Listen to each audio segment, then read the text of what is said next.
Aston Martin said that their new car was 90% different, and that might actually have been an understatement. The car they revealed looks wild and has some incredible features that instantly make it stand out. With Fernando Alonso behind the wheel, this could be Aston Martin's year, but can they get over the big handicap they have? And what do all the changes on the car mean for their on-track performance? Let's break it down for you.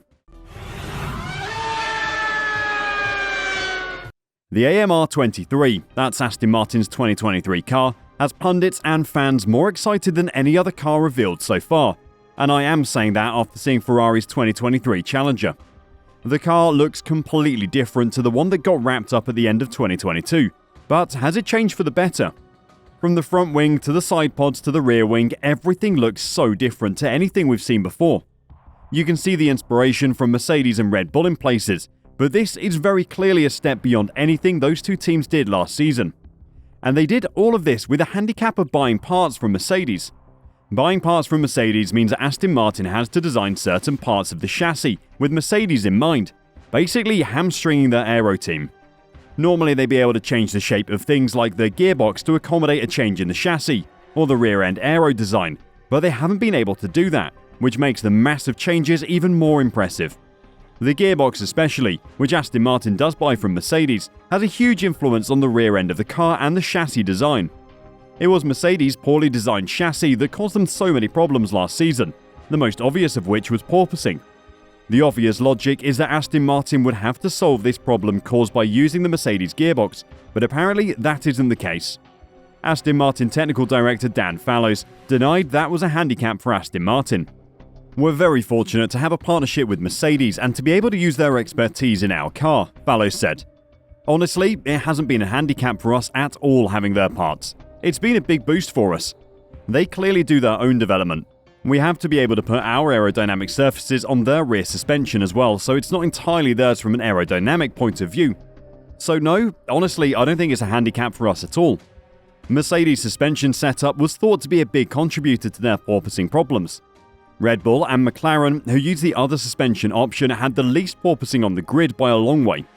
If Mercedes haven't made changes to their gearbox to allow chassis changes and suspension changes, then they might be in trouble, and that will be a huge handicap to Aston Martin, despite the positive message that Fallows is contractually obliged to spread. Alright, now you know the constraints that Aston Martin are working with. Let's talk about what they've managed to do with the tools Mercedes has given them. The aero design is obviously all their own, and there's a lot of stuff worth looking at, so let's get digging. Aston Martin's original layout for the AMR22, last year's car, was one of the more unique designs on the grid, not only due to the high-waisted undercut sidepod solution, but it also featured a high nose and central raised front wing section. We already know the team quickly realised that there was more potential in another sidepod solution and made the switch to a downwash ramp design. They were accused of copying other teams at the time, but proved to the FIA that they'd been developing the new sidepod in the background for months, before the 2022 cars were revealed. They did stick with their unique nose and front wing design, something that's now changed for 2023. This year, their front end is looking much more like Mercedes did in 2022, without the now banned front wing end plates of course.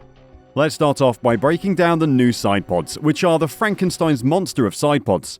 So in 2022, they basically just copied Red Bull's design, despite the FIA saying they didn't. But this year they have evolved that design into something much more complex. The undercut under the sidepod entrance that was the standout feature of Red Bull's sidepod has grown significantly, improving the airflow locally and at the rear end of the car. They've also lost some weight on those sidepods, slimming them down to something similar to Ferrari's flat-sided design, and adding Ferrari's little undercut that follows the sidepod to the rear of the car. It is on the top of the sidepod that perhaps the most drastic change has happened though. There is a channel down the center of the top of each sidepod that flows inwards and downwards as it travels to the rear of the car, channeling air onto the beam wing. We saw similar ideas last season at Alpine, but Aston Martin's channel is so deep it looks like the sidepod is folding in on itself. Imagine someone's taken a nice soft loaf of bread and karate chopped it lengthways. That's what it looks like. Just in front of the rear wheels, once the sidepod channel has dropped almost to the ground, there is another volume that looks like a shrunk down sidepod without the inlet. Presumably, this is to accommodate more cooling, as well as some of that Mercedes gearbox we spoke about earlier. The whole design of the sides of the AMR23 is incredibly interesting, and we can't wait to see if they help Aston Martin challenge the big three this year. A quick look at the rear end of the car shows that Mercedes have made changes to their gearbox and rear suspension, which Aston Martin buys from them. Last year, the rear suspension did not give adequate travel to help these teams in their struggle to contain porpoising. It held Mercedes back so much last year that we have to assume that the problem has been designed out with this year's design. Speaking about the AMR23, Dan Fallows said, "We went into this year trying to be bold and aggressive, to try to take on the lessons from last year. We want to move up the grid and start challenging the teams at the front, and you can't do that by sitting back and being conservative. The side pods are quite a big area of difference. I wouldn't say that's been our majority focus. I think there are improvements and changes throughout the whole car. Formula 1 cars' side pods get a lot of attention from fans and pundits because any changes are normally very obvious and therefore easy to explain and analyze.